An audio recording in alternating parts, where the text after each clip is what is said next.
नमस्कार दर्शकवृन्द, म नवराज चालिसे समसामयिक विषयवस्तुहरू कार्यक्रममा यहाँहरूलाई स्वागत छ। दर्शकवृन्द, आज हामी सुन तस्करी के कारणले बढिरहेको छ र अहिले बजारमा तस्करी भइरहेको सुन कहाँ गइरहेको छ र यो सुनको प्रयोग कसरी हुन्छ भन्ने विषयमा निकै चासो चर्चा बढिरहेको छ र बजारबाट सुन गायब भएको भन्ने कुरा पनि आइरहेको छ।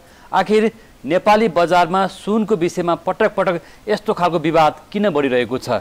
यो विषयमा सुनमा हुने तस्करीमा प्रहरी, कर्मचारी, व्यापारी, व्यवसायी को संलग्न छन् भन्ने कुरा पनि आज हामी चर्चा गर्नेछौँ। यस विषयमा पूर्व एआइजी सुरेन्द्र बहादुर शाह, त्यसैगरी नेपाल सुन चाँदी व्यवसायी महासङ्घका अध्यक्ष मोहन कुमार सुनार र राष्ट्रिय उपभोक्ता मञ्चका अध्यक्ष प्रेमलाल महर्जन हामीसँग हुनुहुन्छ। सबैभन्दा अगाडि सुन चाँदी व्यवसायी महासङ्घका अध्यक्षज्यू, यहाँलाई स्वागत छ। धन्यवाद यहाँलाई। यो सुन चाँदीको व्यापार व्यवसाय गर्न पनि निकै गाह्रो पो रहेछ है? ठिकै छ, त्यति गाह्रो भनेर त भन्नु नमिल्ला आफ्नो व्यवसाय। तर विवादमा तानिरहेको छ हरेक पटक व्यापार व्यवसाय, के कारणले होला व्यापारी पनि मुछिएको भन्ने कुरा आइरहन्छ।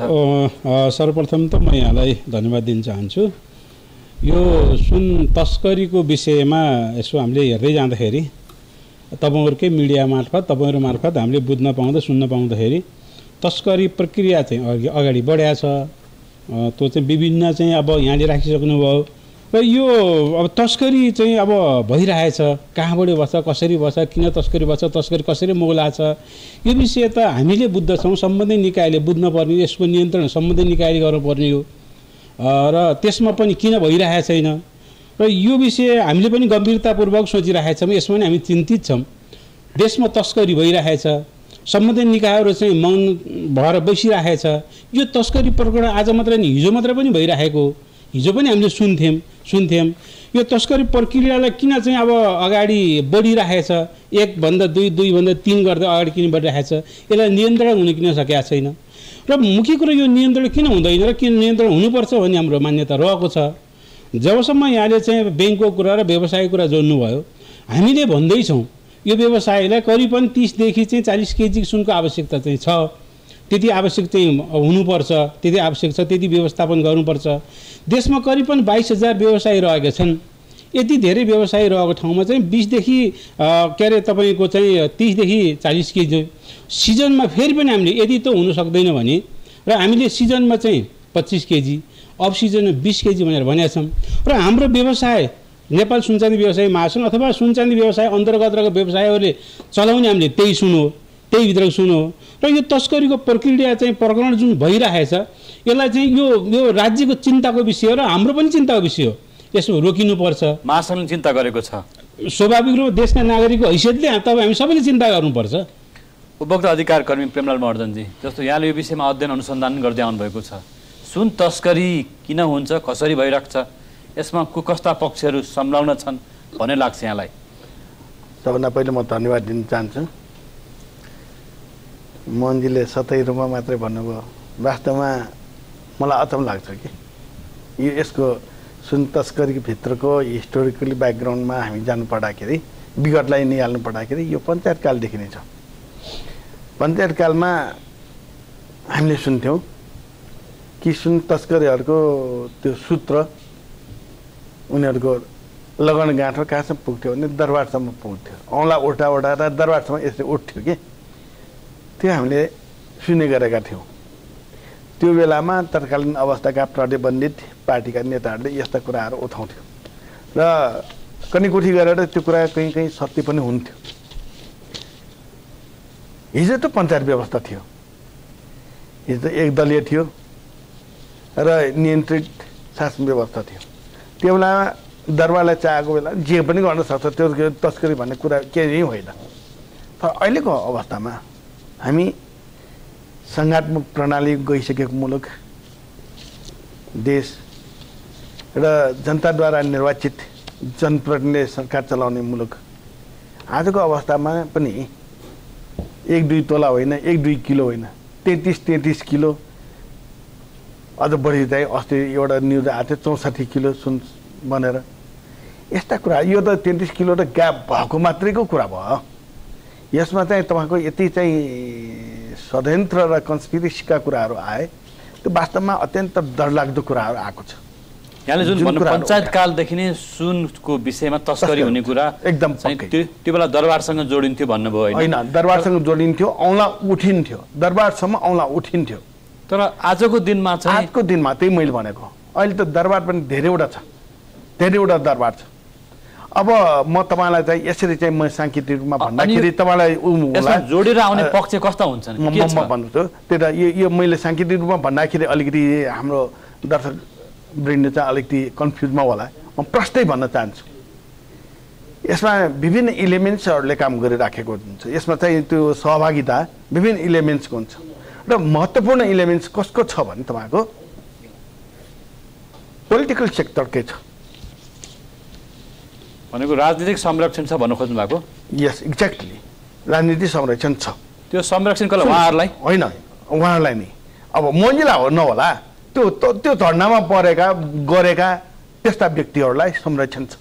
तपाईँहरूले नाउँ सुन्नु भएको छ, मैले पनि सुनेको छ, फलाना फलाना भनेर यो जगजाहेरको कुरा नाउँ मैले अहिले भन्दिनँ, मेरो भने त्यो क्षमता पनि राख्दिनँ। सबैले बुझेको कुरा, सबैले पढेको कुराहरू। एउटा चाहिँ नियोजित एउटा चाहिँ ग्रुप छ, एउटा चाहिँ ग्रुप छ, त्यो ग्रुपले आजसम्म त्यो काम गर्दै आएको छ, उसको कामै यही हो। उहाँले भनिहाल्नुभयो कि अहिले मुलुकमा दैनिक रूपमा 30-40 किलोको आवश्यकता पर्छ। अनि त्यो 30-40 किलोमा नेपाल सरकार आफैले कम दिइरहेछ, आधाभन्दा घटी दिइरहेछ, 20 किलो मात्र दिइरहेछ। त्यो कोटा किन? हामी एउटा हाम्रो सरकारले सिन्डिकेटलाई खारेज गर्ने अनि आफै कोटा निडाल्ने, कोटा भनेकै चाहिँ सिन्डिकेटको एउटा अङ्ग हो। तपाईँले यो कुरा बुझ्नुहोस्। कुनै जमानामा विदेशबाट सामान आयात गर्दाखेरि त्यो सामान आयातको लागि लाइसेन्स चाहिन्थ्यो, इम्पोर्ट लाइसेन्स, र त्यो इम्पोर्ट लाइसेन्सको आधारमै त्यो बेला सुन पनि आउँथ्यो, इम्पोर्ट लाइसेन्सकै आधारमा। अहिले के भयो भने तपाईँको कोटामा सुन ल्याउन थाल्यो, उहाँलाई कोटामा भागभन्डा गर्छ। उहाँहरूको लडाइँ पनि त्यही कोटामा छ। तपाईँहरूको लडाइँ छ अहिले त्यसमा के छ? म जोडिहाल्छु। के छ होइन, यो कोटा सिस्टम जुन के अरे हाम्रो चाहिँ राष्ट्रिय उपभोक्ता मञ्चका अध्यक्षजी प्रेमलालजी राख्नुभयो, स्वाभाविक कुरा यो कोटा चाहिँ सिस्टम छ, कोटा सिस्टम अन्त हुनुपर्छ। तर तपाईँहरूलाई एउटा आरोप चाहिँ के छ भने सुन तपाईँहरू ल्याएर तिब्बतबाट अथवा उत्तरबाट ल्याएको सिन हामीले राष्ट्र ब्याङ्कलाई प्रश्न पटक पटक सोधिरहेका छौँ, कोटा किन भन्दाखेरि कोटा यो कारण, कोटा लगाइएन भने त यहाँ त सुनकै चलखेल हुन्छ र सुन चाहिँ नेपाल आउँछ र त्यो सुन भारत जान्छ भन्ने कुरा त्यो कुरा आइरहेको छ। वास्तवमा यो सुनमा कोटा लगाइएन भने त सबै चाहिँ भोलिका दिनमा सुनको व्यापार गर्ने थाल्छ। भन्सार ऐन 2064ले के भन्छ भने त्यसले के गर्नुपर्छ भने भन्सार ऐन 2064ले कुनै पनि गलत काम गर्ने व्यापारीलाई कारवाही हुन्छ भनेको छ। त्यो कारवाही गर्ने दायरा जिम्मेवारी कसको भने भन्सारका कर्मचारीको हो। नेपालको प्रत्येक नाकाहरू, दक्षिणका प्रत्येक नाकाहरूमा त्यहाँ भन्सार छ। छोटी भन्सार, अस्थायी भन्सार, थाई भन्सार, ठुलो भन्सार, सानो भन्सार, थुप्रो भन्सार छन्। त्यो भन्सारमा को पुग्छ त अनि? सुन्नुहोस्, म तपाईँलाई त्यहाँ सुन ल्याउन को एकछिन म भन्छु नि। अहिले 20 किलो सुन ल्याउँदैमा कि इन्डिया पसेकै छैन त्यो सुन, त्यही 20 किलो सुन पस्छ र जस्तो 30-33 किलोको काण्ड जुन भइरहेछ त्यो कहाँ जाँदै थियो भने एयरपोर्टबाट आएर गौशाला पुग्यो, गौशालाबाट कहाँ पुग्यो भने काकरभिद्दा पुग्यो, काकरभिद्दाबाट पुगेर अन्तै जाँदै थियो। त्यो कुरा त मिडियामा आएको छ नि त, यो प्रेमलालको भनाइ होइन, मिडियामा आएको कुरा, अनुसन्धानको दायरामा आइसकेको कुरा। तपाईँ आफै भन्नुहोस् त, 20 किलो हुँदा पनि त गएको छ नि। जस्तो एउटा कुरा मलाई सोध्न चाहेँ मैले, जुन तपाईँहरू जुन व्यापार व्यवसायमा लागिरहनु भएको छ नि, तपाईँहरूलाई सुनको अभाव हुँदा कहाँबाट ल्याउनुहुन्छ सुन? सुनको राष्ट्र ब्याङ्कले त 20 किलो सुन दिएको छ दैनिक, होइन? तपाईँहरू 40 किलो सुनको व्यापार गर्नुहुन्छ भने बाँकी 20 केजी सुन कहाँबाट आउँछ? 40 किलो सुनको अभाव, 40 किलो सुनको आवश्यकता छ भन्दैछौँ, होइन? बाँकी सुन बजारमा बाँकी भएको सुन कहाँबाट? बाँकी भएको सुन भने बाँकी भएको सुन त हामीसँग केही स्रोत पनि छ। आपूर्ति कहाँबाट हुन्छ? बाँकी भएको सुन हामीसँग कहाँ स्रोत हुन्छ भने केही सामान हामीसँग रिटर्न आउँछन्, केही सामान तपाईँको बिक्री वितरण गरेर ल्याउँछन्। सुन भन्ने कुरो त चाहिँ तपाईँको एकचोटि लिने खाने सिद्ध्याउने चिज होइन, फेरि पनि उपभोक्तासँग सुन रहेको हुन्छ र त्यसबाट रिटर्न गरेर कलेक्सन गरेको सुन हामीले रिफाइन गरेर बाँकी सुन हामीले काम गर्छौँ। हामीले नेपाल सरकार प्रतिनिधिलाई पटक यो कुरा सोधिरहेका छौँ, सुनमा तपाईँहरूको माग अनुसारको आपूर्ति पुगेन भन्दाखेरि होइन, सुन व्यवसायले माग गर्दैमा हुँदैन। यो सुन हामी के देशले सुन मात्र आयात गर्ने? यो कतै पनि होइन। सुन्नुहोस् न, हाम्रो आयात व्यापार बढिरहेको छ, व्यापार घाटा बढिरहेको छ, के सुनको मात्र आयात गरेर बस्छ? त्यसो हो भने यो कुरा उपभोक्ता अधिकार कर्मीले उठाएको कुरा हो। सुन्नुहोस् न, त्यसो हो भने म भन्छु, मैले त्यही त जोड्दैछु। त्यसो हो भने के एउटा मुलुकले सुन मात्र आयात गरोस्? एकछिन सुन्नुहोस्, नेपालमा अहिले भन्नु दाल चामल पनि आयात गर्नु परेको छ, सुन पनि आयात गर्नु परेको छ। म तपाईँलाई दैनिक पेट्रोलियम पदार्थ र सुनको आयात गर्दा देशको व्यापार घाटा बढिरहेको छ भने के मुलुकले सुन मात्र आयात गर्ने? होइन। यता सुन्नुहोस् न, तपाईँ मलाई भन्नुभयो, मैले चाहिँ के जवाब दिन्छु? उपभोक्ता अधिकार कर्मीको नाताले तपाईँ मसँग सोध्नु, म तपाईँलाई भने तपाईँलाई एउटा प्रश्न म फेरि उल्टैबाट तेर्साउन चाहन्छु। तपाईँ मार्फत नेपाल सरकारलाई सुन हामी एउटा गरगहनाको रूपमा प्रयोग गर्छौँ, त्यति मात्रै होइन, यो चाहिँ सञ्चित धनको रूपमा पनि प्रयोग गर्छौँ। पहिलो कुरा, नेपाल जनसङ्ख्या करिब 2.5% को दरले बढ्दै गएको छ। पञ्चायत कालको कुरा गर्ने हो भने हामी कहाँ जम्मा 1 करोड जनसङ्ख्या थियो। मैले थाहा पाउँदाखेरि 84 लाख जनसङ्ख्या भनेर मैले पढेको मान्छे 80 लाख, अझ 84 पनि होइन, आज 3.25 करोड भइसक्यो। सुनमा मचिरहँदाखेरि के हाम्रा 20 किलो होइन, सबै पक्षहरू यहाँले भन्नुभयो भन्सार कर्मचारी, व्यापारी, प्रहरी अथवा संलग्नलाई पटक पटक आरोप लागिरहेको छ। बाबा यो कुरा भनिदिनु पर्यो नि त। यदि हामीले बजारमा यो अनुसारको सुनको माग छ, ठिक छ, राष्ट्र ब्याङ्कले दिएको सुन पर्याप्त छैन भने हाम्रो स्रोत यो हो भन्ने तपाईँले भनिदिनु पर्यो। खोइ भन्नुभएको जस्तो उहाँलाई दिउँ हामीले हाम्रो खोइ बजारमा आएको होइन। बजारमा त सुनको कोटा चाहिँ कोटा सिस्टम अन्त गर्नुपर्छ। व्यवसायलाई आवश्यक अनुसारको र मेटेरियलको सरकारले व्यवस्था गर्नुपर्छ। कोटा सिस्टम र सेन्टिग्रेड सिस्टम अन्त गर्नुपर्छ। व्यवसायलाई चाहिने भनेको चाहिँ 30 देखि 40 केजी सुन छ, त्यसको व्यवस्थापन गर्नुपर्छ भनेर सम्बन्धित निकायमा हामीले फेरि पनि सरकारले सुनेको अवस्था रहेको छ। सुन व्यापारीको सङ्ख्या 22,000 छ होइन, तर सुन व्यवसाय गर्न एउटा मापदण्ड त चाहिँदो होला नि, पूर्वाधार चाहिँदो होला नि। कस्तो मापदण्ड भएका मान्छे सुन व्यापार गर्ने, त्यसको एउटा व्यापार गर्ने एउटा प्रक्रिया होला। यो कुरा फेरि चाहिँ अब भनौँ न अघिको सन्दर्भबाट भिन्न कुरा। म तपाईँलाई भन्छु, अघिको कुरामा अलिकति जोडेँ कि नेपालमा सुन चाँडीको जुन आयात भइरहेछ, नेपालमा सुन त बन्दैन।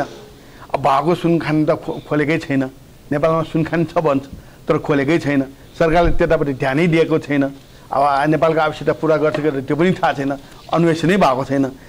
यद्यपि नेपालमा सुन उहाँहरू व्यवसाय मार्फत होस्, यहाँ ग्राहकले खोजेको कुरा होस्, अहिले जुन चलखेल भइरहेछ त्यो चलखेलको आधारमा पनि के भन्न सकिन्छ भने 20 किलो सुन पुग्दैन दैनिक आवश्यकताको कुरा।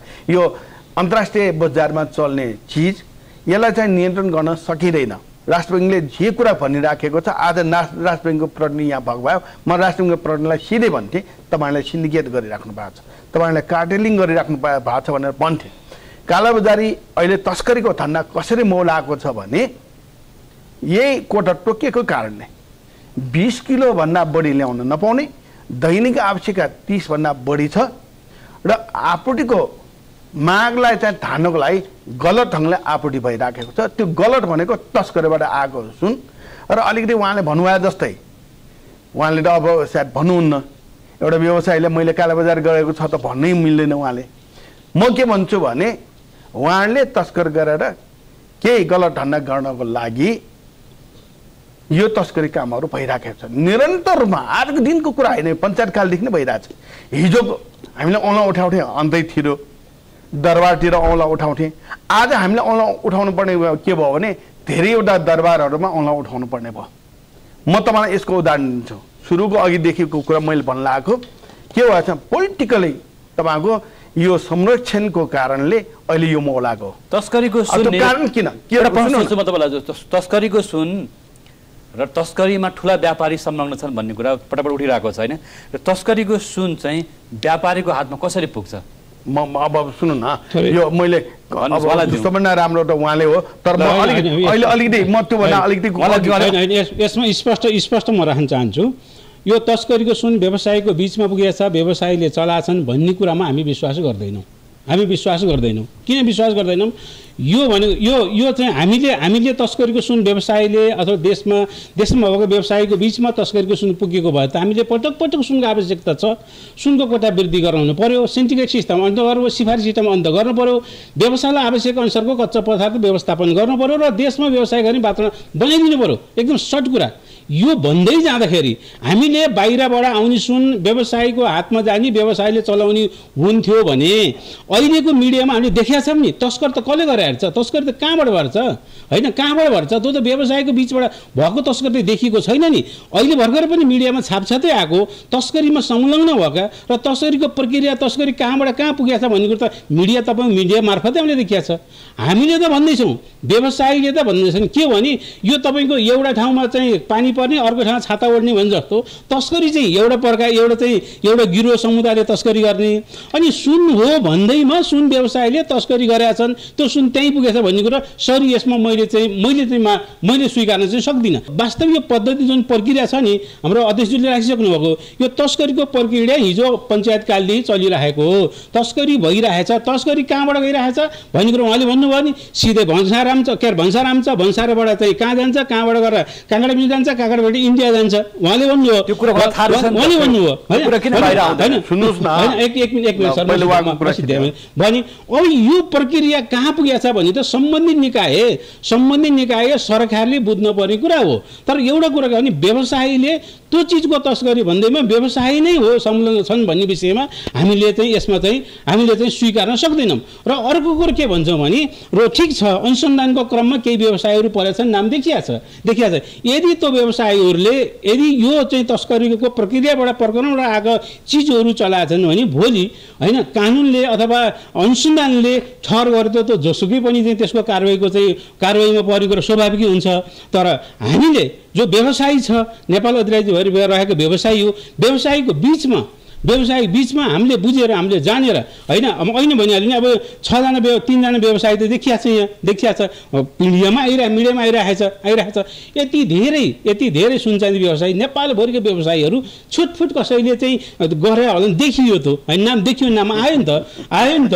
होइन त्यो पनि अनुसन्धानको क्रममा के रहन्छ भन्ने विषय र अर्को कुरो मैले कहाँनिर जोड्न लाएँ भने अर्को कहाँनिर यो चाहिँ जुन कोटाको विषय छ जुन चाहिँ तपाईँको सुनको कोटा छ सिन्डिकेट सिस्टम छ यो त व्यवसायलाई मात्र होइन नि आम उपभोक्ताको बिचमा पनि आम उपभोक्तालाई चाहिने र आम उपभोक्तालाई आवश्यकता पर्ने चिजहरू नि परिपूर्त गर्न सकिया छैन नि त विषयवस्तु त्यहाँनिर नै जोडिएको छ यहाँको जिज्ञासा हामीले पनि राख्यौँ होइन राष्ट्र ब्याङ्क र सम्बद्ध निकाय राख्दा यति धेरै आवश्यकता पर्दैन र यो बाहिर चाहिँ चलखेल छ सुनको भन्छन् होइन भन्दाखेरि र आधिकारिक निकायले के भनिरहेको छ नि यति धेरै चाहिँ जति कुरा व्यापारीले माग गरिरहेछन् त्यति मागको आपूर्ति हामी कहाँ आवश्यकता छैन भने तपाईँले जुन इस्यु आज कभरेज गरिराख्नु भएको छ वास्तवमा त्यो नेपालको आवश्यकता बढीको कुरा पनि भनिराख्नु भएको छ म पनि मान्छु मन्जीको कुराले मन्जी एउटा चाहिँ व्यवसायिक महासङ्घको अध्यक्ष उहाँले चाहिँ महासङ्घलाई नै मुच्ने गरी आफैलाई मुच्ने गरी उहाँले चाहिँ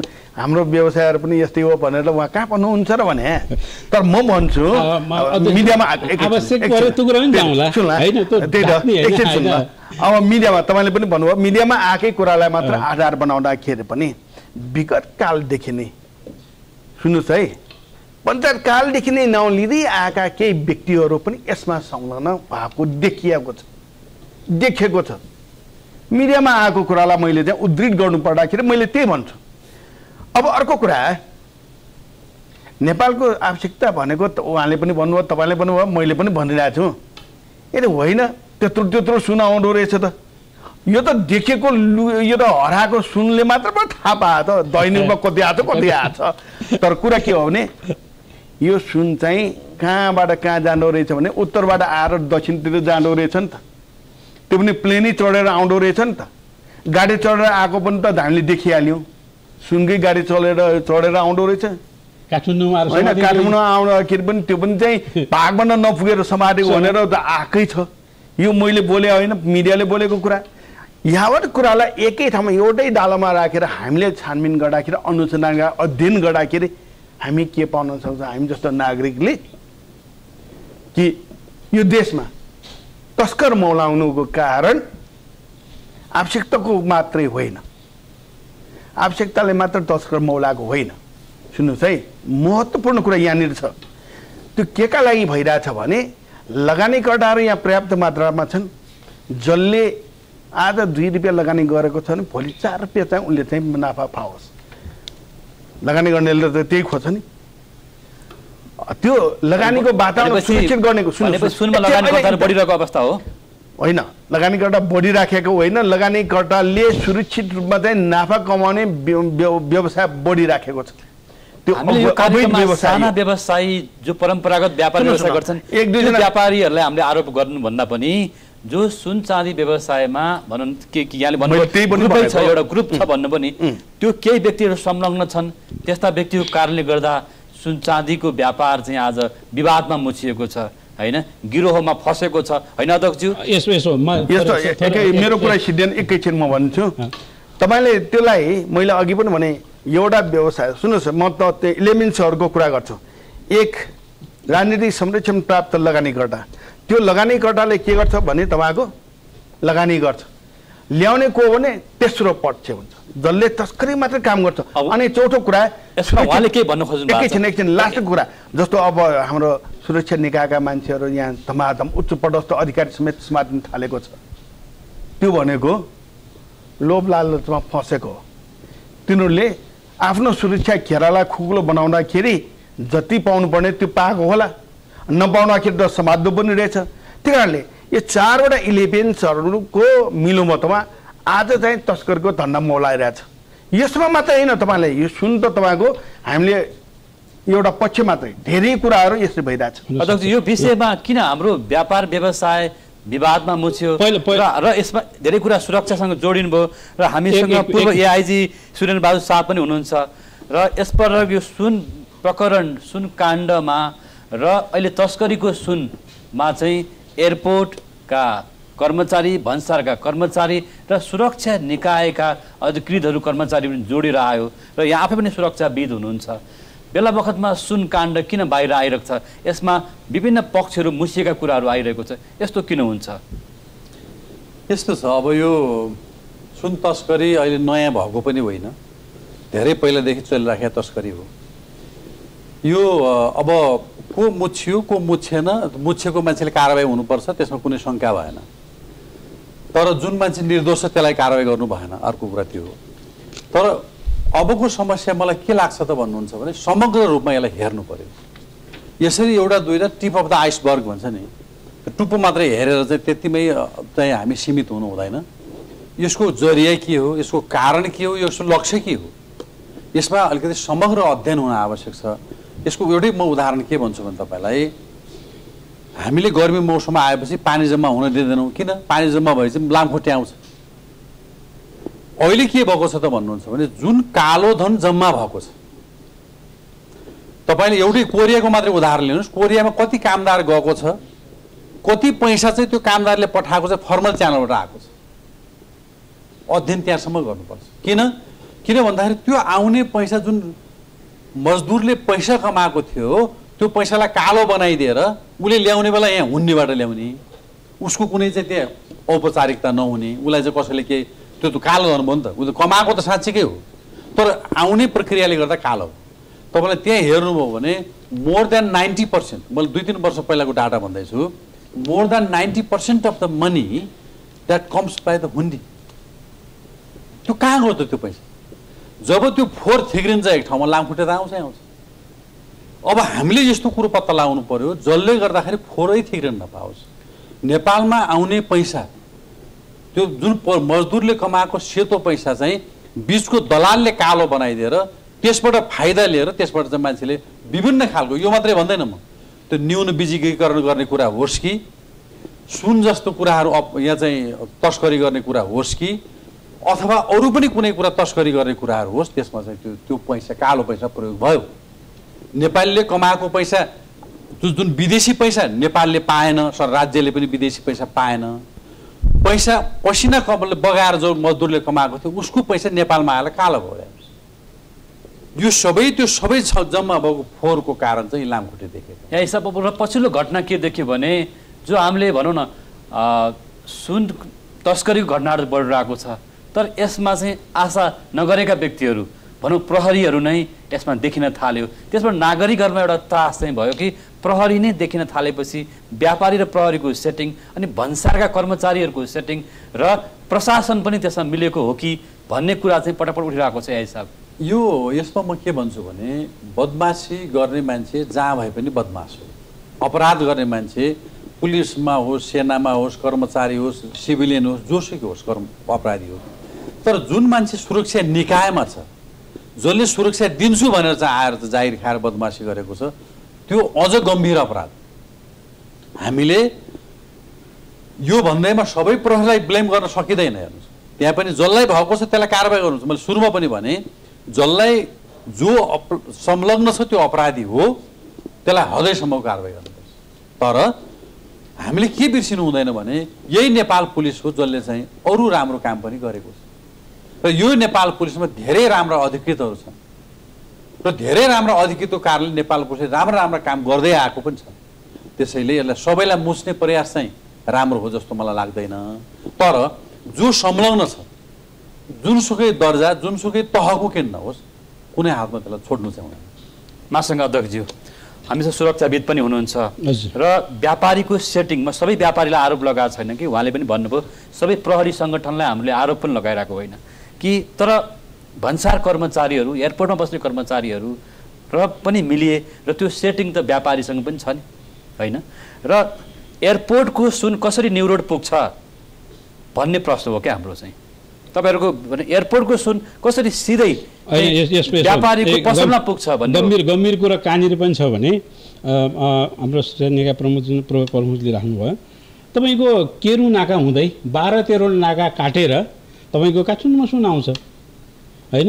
12-13 नाका काटेर नाका छोलिएर काठमाडौँमा सुन आउँछ। अनि अर्को कुरो यो सेटिङ जुन भइरहेछ होइन, उहाँले स्वाभाविक एकदम गम्भीर कुरा राख्नुभयो।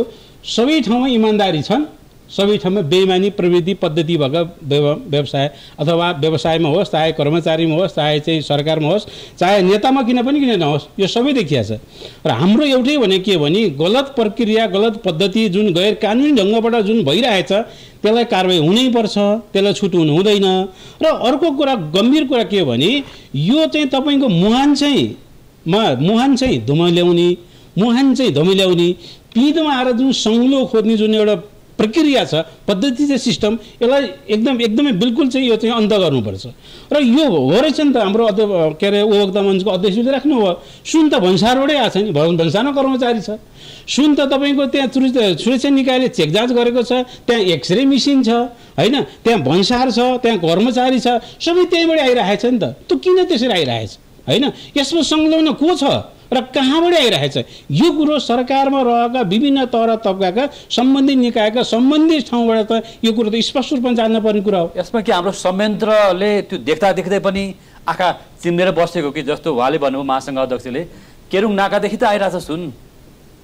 आखिर कहाँ हाम्रो चाहिँ कहाँ कमजोरी भयो? आजको हाम्रो विश्लेषण पनि यही हो। सुन तस्करीको घटनाहरू बढिरहेको छ, बजारमै कुरा आइरहेको छ र एउटा राष्ट्रले चाहिँ सुन मात्रै आयात गरेर बस्ने हो कि अथवा तस्करीलाई मात्रै काम गरेर बस्ने हो कि के भइरहेको होला?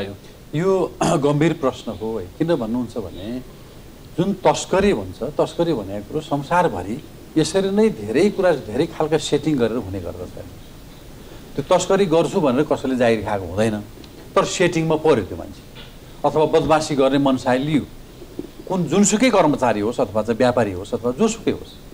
तर कुरो यहाँ के आउँछ त भन्दाखेरि नम्बर 1 यसरी अहिले गरेको अनुसन्धान जस्तै गरेर मान्छेलाई कारबाही गर्नु पर्यो। नम्बर 2 यसको मुहान सुकाउनु पर्यो। यदि हामीले मुहानबाट आउन दिइराख्ने हो, उहाँले पनि भन्नुभयो, उहाँले कुन प्रसङ्गमा भन्नुभयो, तर म के भन्छु भने जबसम्म कालो पैसाको त्यो उपस्थिति हुन्छ, त्यो कालो पैसाबाट कालो व्यापार गर्ने चाहिँ मान्छे तयार हुन्छ। एउटा कुरा त्यो हो। अर्को कुरो के त भन्दाखेरि प्रहरी भनेको कस्तो हो भन्नुहुन्छ भने धेरै खालको अपराध अनुसन्धानमा संलग्न हुन्छ। र कतिपय अनुसन्धान गर्ने कर्मचारीहरूले सोझो बाटो बाङ्गो बाटोबाट गएर मान्छेलाई चाहिँ पक्राउ गरिराखेका हुन्छ। त्यसैले हामीहरूले सही रूपमा चाहिँ त्यो वास्तवमा भएको त्यो सेटिङमा भएको मान्छे को हो र अनुसन्धानको क्रममा त्यसमा संलग्न हुन गएको मान्छे कुन हो, यो कुरा चाहिँ हामीले छुट्याउनु चाहिँ पर्छ। फेरि हेर्नुहोस्, हामीले अपराध अनुसन्धान गर्दाखेरि किन यस्तो मेजर केस इन्भेस्टिगेसन र मेजर केस म्यानेजमेन्ट भनेको चाहिँ धेरै गम्भीर इस्यु हो। हेर्नुहोस्, यस्तो म्यानेजमेन्ट गर्नको लागि धेरै नै टेक्निकल ह्यान्डहरू चाहिन्छ, धेरै टेक्निकल्ली यसलाई हेर्नुपर्ने हुन्छ। त्यसैले मेरो त अनुरोध के हो त भन्दाखेरि यसलाई सरकारले पनि एउटा अलिकति समग्रमा अध्ययन गर्ने खालको चाहिँ समूह बनाउनु पर्छ, यसरी छोड्ने होइन। तर अहिले हामीका पछिल्लो दिनमा सुरक्षा निकाय र सरकारी कर्मचारीहरू भनौँ न निजामती कर्मचारीहरू नाम जोडेर आयो होइन, र त्यसबाट चाहिँ अलिकति डरलाग्दो अवस्था चाहिँ अवश्य देखियो। त्यसैले भन्दैछु मैले, त्यसैले म के भन्दैछु त भन्नुहुन्छ भने यसलाई क्लिन अप गर्ने हो भने यसलाई समग्रमा अध्ययन गर्न आवश्यक छ। जस्तो भन्नु यो कुरा चाहिँ नेपालमा मात्रै सीमित छैन, यो अन्तर्राष्ट्रिय अपराध हो, सङ्गठित अपराध हो, कुरा भन्नु भएन। त्यसैले कतिपय अवस्थामा कस्तो हुन्छ भने यो कुरामा इन्टरनेसनल कोअर्डिनेसनदेखि लिएर नेपालको पनि हायर लेभललाई पनि क्वेसन गर्नुपर्ने अवस्था हुन्छ। त्यसैले प्रश्न उठिरहेको छ, प्रहरीले चाह्यो भने जस्तो खालको पनि सुन तस्करी समातेको घटनाहरू छ नेपालमा, उदाहरण छ, प्रहरीलाई प्रमोसन चाहियो अथवा कुनै चाहिँ काम गरेर देखाउनु पर्यो भने त्यो घटनाहरू बेला बखत उठ्ने गर्छ र यहाँले यो प्रसङ्गलाई यो अलिकति बाहिर जनमानसमा उठ्ने गर्छ। यस्तो प्रसङ्ग नेपाल प्रहरीले चाह्यो भने सक्छ नियन्त्रण गर्न, तर कहिले छोडिदिन्छ कहिले नियन्त्रण गर्छ। यस्तो छ, के छ त भन्नुहुन्छ भने अपराध र त्यसको नियन्त्रण र अनुसन्धान भन्ने कुरा सधैँ नै यस्तै खालको प्रकृति हुन्छ संसारभरि नै। यदि राम्रो प्रहरीले सधैँ सबैतिर रोक्ने भए सबैतिर ठुल्ठुलो विकसित देशमा अपराध किन हुन्छ? के हो त भन्नुहुन्छ भने अपराधीले सधैँ नयाँ बाटो समात्छ, नयाँ तरिका अपनाउँछ। जस्तो अहिले हामीले भन्दैछौँ यसरी आयो भने जुन अनुसन्धानमा अहिले सुनको बाटो देखिराखेको छ, यो कुरो केरुङ होस् अथवा एयरपोर्ट होस्, त्यो मात्रै बाटो हो त म त विश्वास गर्दैन। त्यस्तो खालको कालो धन्दा गर्ने मान्छेले सयौँ बाटो अप्नाइराखेका हुन्छ। त्यसैले त म समग्रको कुरा अघिदेखि गरिराखेको छु। कुरा के हो त भने जति हामीले समात्यौँ यति नै संसार हो भनेर बसिन्छ भने त्यो गलत हुन जान्छ। देखेको सानो कुरो हो, यसको अनुसन्धान समग्र गर्नु पर्यो र बदमासी गर्नलाई बाहिर ल्याउनु पर्यो र जनतामा विश्वासको वातावरण ल्याउनु पर्यो। र म के पनि आह्वान गर्छु भने सुरक्षा निकायमा मैले सर्भिस गरेर रिटायर भएको हुनाले मात्रै म भन्दैन, म के भन्छु भने सबै प्रहरी यस्तो छैन। नेपाल प्रहरीले धेरै कठिनभन्दा कठिन काम गरेर यहाँ आएको छ।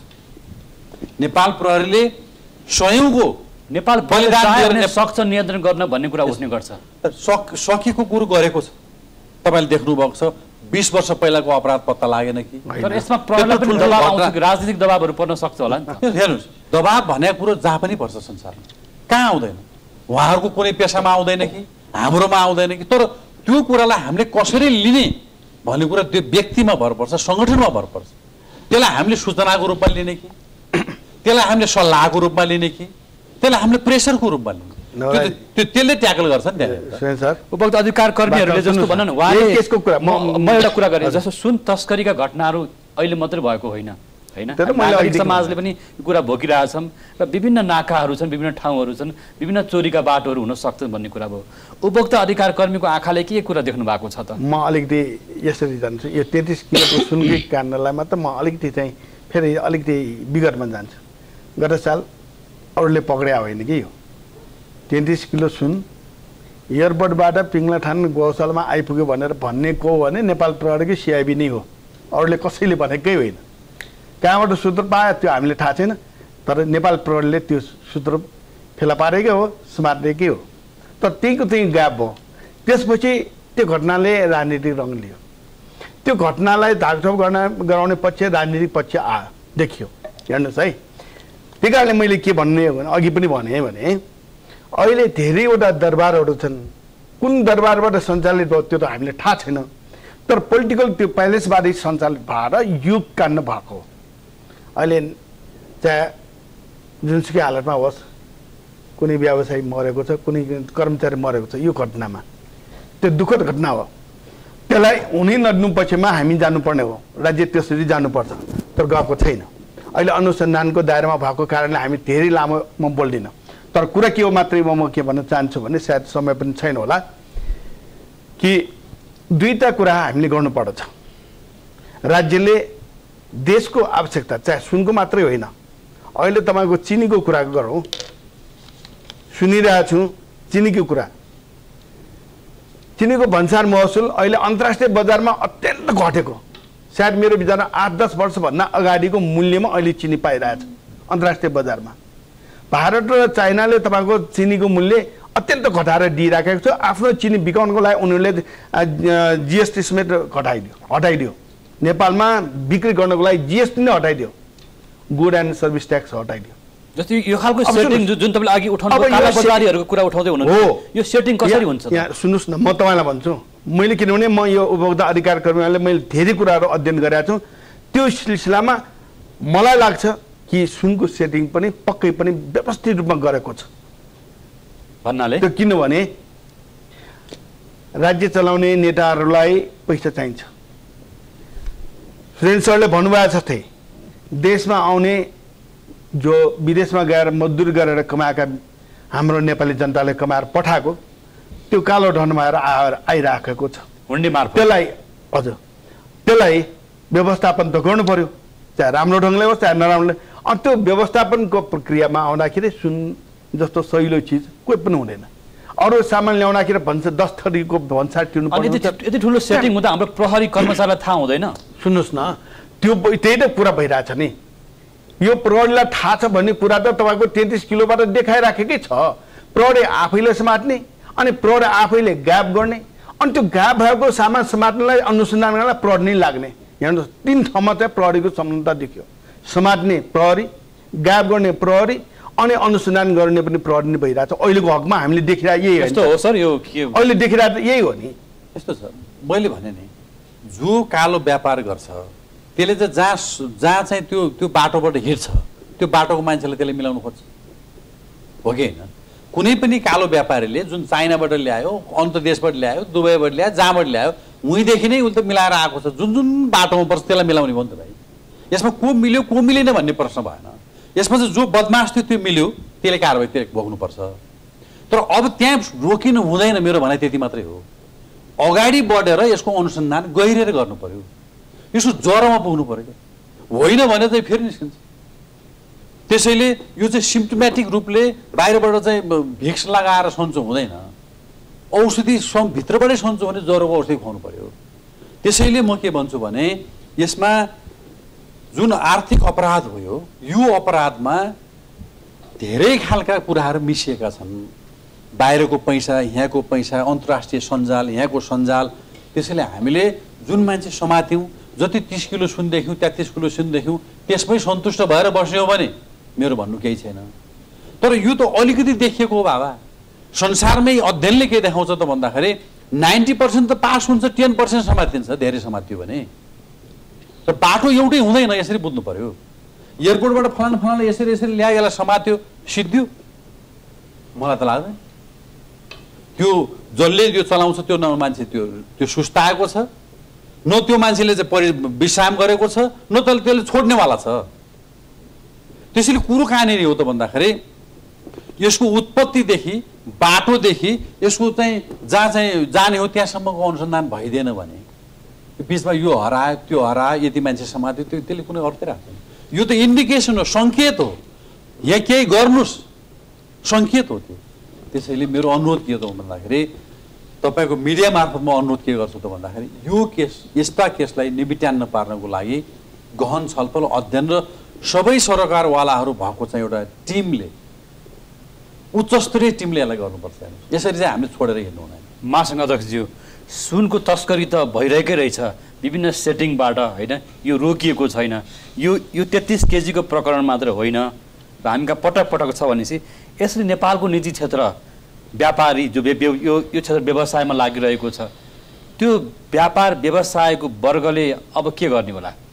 अब यसलाई शुद्धिकरण यो त हामीले यहाँहरू 22,000 व्यवसाय हुनुहुन्छ पटक यहाँ मार्फत हामीले राखेका छौँ र फेरि पनि अब सरले राख्नुभयो चाहिँ अब जुन यो पद्धति प्रक्रिया छ यो किसिम यस्तो किसिमको घटना घटिरहेको छ पहिलो कुरो यो घटनालाई निराकरण गर्नुपर्छ जरैदेखि यसको अन्त गर्नुपर्छ यो कहाँबाट कसरी संलग्न भएर कसरी सेटिङ भएर आइरहेछ यो विषयले सबै ठाउँ छुवा छ एक त तपाईँको राज्यको चाहिँ राजस्व चाहिँ गुमिरहेछ अर्को कुरो तस्करीमा हुँदैरहेछ तेस्रो कुरो तपाईँको व्यवसायले अनावश्यक रूपमा शङ्काको भरमा चाहिँ दुःख पाउने चाहिँ एउटा प्रक्रिया भइरहेछ त्यसबाट यो जहाँबाट तस्करी भइरहेछ जुन पद्धतिबाट तस्करी भइरहेछ होइन चाहे त सुरक्षा निकायको मान्छे किन्नु देखियो नि त लोभियो नि त लोभिनु भएन नि त होइन सच्चा इमान्दारी देशभक्त कर्मचारी देशभक्त सुरक्षा निकाय कर्मचारीले त विभिन्न प्रब्लममा पर्नु भएन नि त होइन देशका नै सबै जसले देशमा रक्षा गर्नको लागि जिम्मेवारी लिएको छ जसले देशमा रक्षा गर्ने चाहिँ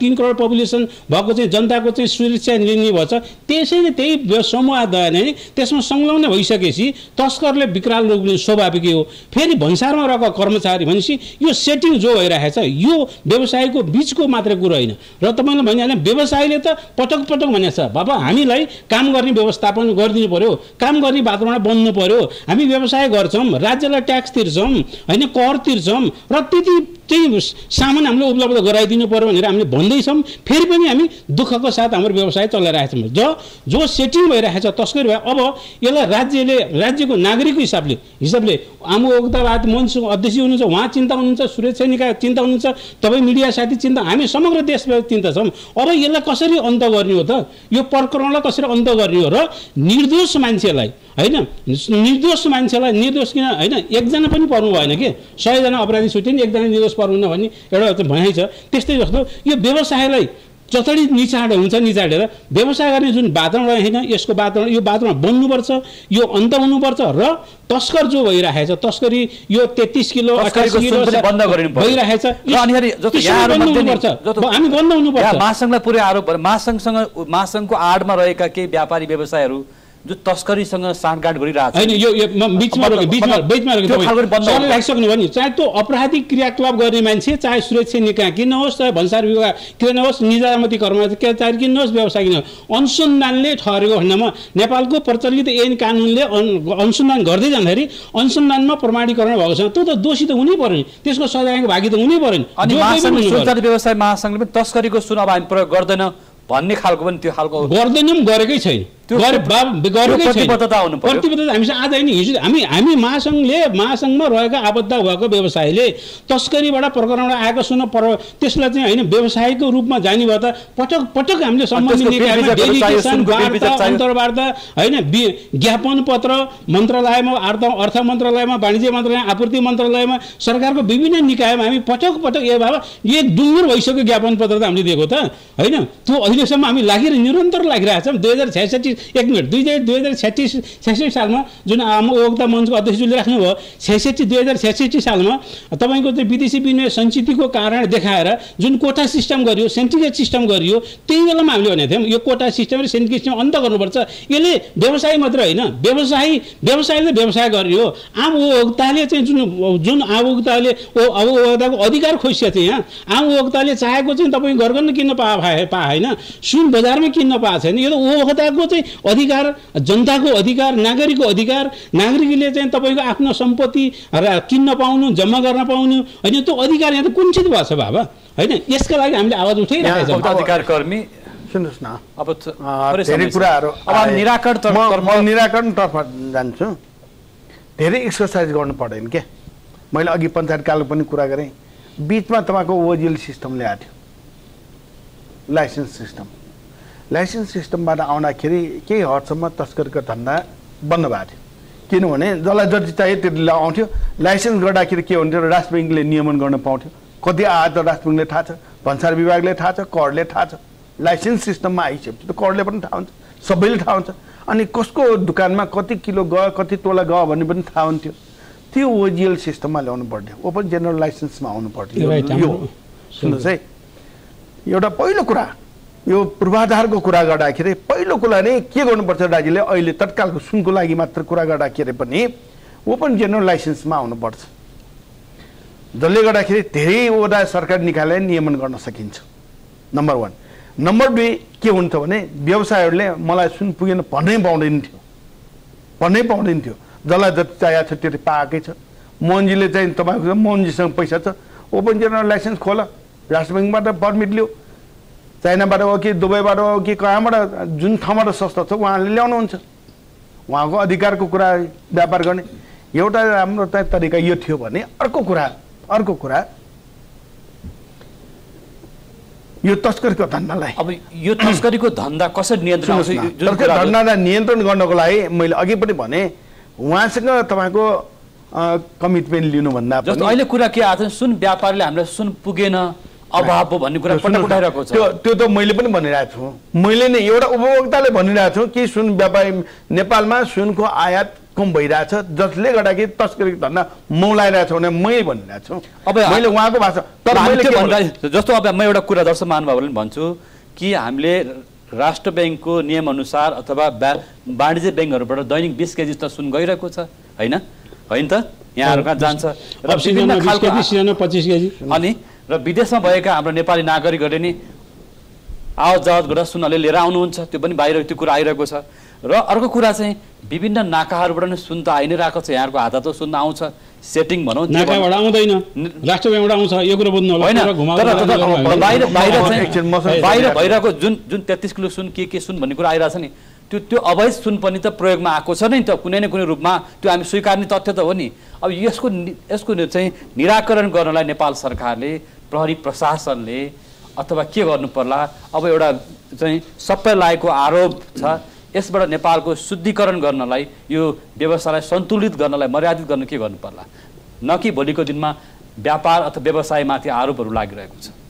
यसमा के लाग्छ भने एउटा त यो अहिलेको अनुसन्धानलाई राम्रोसँग टुङ्ग्याउनु पर्यो, मलाई लाग्छ यो भइराखेको छ होला, र यसमा दोषीलाई कारवाही गर्नु पर्यो र निर्दोषलाई छोडिदिनु पर्यो। र अर्को कुरो के त भन्दाखेरि यो अलिकति देखिएको, मैले फेरि दोहोऱ्याए जस्तो होला, यसलाई समग्र रूपमा अध्ययन गर्नु पर्यो। त्यत्रो सुन ल्याउनलाई त 2-4 पैसा एउटा मान्छेले बोकेर लगेको पैसाले त्यो सुन आउँदैन। त्यो पैसा कहाँ जम्मा हुन्छ, कसले जम्मा गर्छ, त्यो कहाँबाट आउँछ र त्यो कसरी त्यहाँ जान्छ? मुख्य कुरो ट्र्याक गर्नुपर्ने भने चाहिँ पैसालाई नै हो। अपराध गराउने पनि यही पैसा। कालो धन सुनमा प्रयोग भयो, एकदमै प्रयोग भयो, कालो धन नै प्रयोग भयो त्यहाँ, नत्र त्यो सेतो धनले त मान्छे त्यहाँ किन त्यो कालो पैसा, कालो सुनमा पैसा हाल्छ? त्यसैले जबसम्म बेलुका कमाएर खाने वर्ग त यो काममा छैन, तस्करीमा त छैन नि, भने कालो धन चाहिँ सुनमा प्रयोग भयो। त्यो कालो धन प्रयोग भयो, तर जुन मजदुरी गरेको मान्छेको पैसा कालो भयो। हेर्नुहोस् है, राज्यले त्यसबाट राजस्व पाएन, राज्यलाई केही पनि पैसा आएन, राज्यलाई चाहिँ वैदेशी मुद्राको चाहिँ यहाँ सञ्चित हुन पाएन। यसको मतलब हुन्डीमा कारोबारमा गर्ने संलग्न वर्ग पनि त्यता लाग्यो, पक्कै पैसै त्यही हो नि। यो कुरा चाहिँ तपाईँले अहिले ठिक कुरा भन्नुभयो। वास्तवमा सुरेन सरकै कुरालाई चाहिँ मैले चाहिँ क्यारी गर्छु, तपाईँले एकदम राम्रो कुरा गर्नुभयो कि विदेशमा हाम्रो पसिना रगत पसिना बगाउन जाने युवाहरूले कमाएको पैसा 2 पैसा ब्याज पाउला अथवा 2 पैसा बढी पाउला भनेर हुन्डी मार्फत पठाउँछ। त्यो कुरालाई नियमन गर्नुपर्ने काम कसले हो भने राष्ट्र ब्याङ्कले हो नि। हुन्डीबाट चाहिँ 90% चाहिँ पैसा आइरहेछ भने राष्ट्र ब्याङ्कलाई पनि थाहा छ भने राष्ट्र ब्याङ्कले के गर्नु पर्थ्यो भने कि त्यो मुहान जोबाट आउने, जहाँबाट आउने हो, एउटा न्युरोडा एउटा सानो कोठामा बस्ने एउटा व्यक्तिले चाहिँ तपाईँको त 106 रुपियाँको सट्टा 160 रुपियाँ दिन्छ, $1 बराबरको भने नेपाल राष्ट्र ब्याङ्कले 104 बाट किन दिने त? 160 दिउँ नि त, चलेकै रेटमा दिउँ नि त।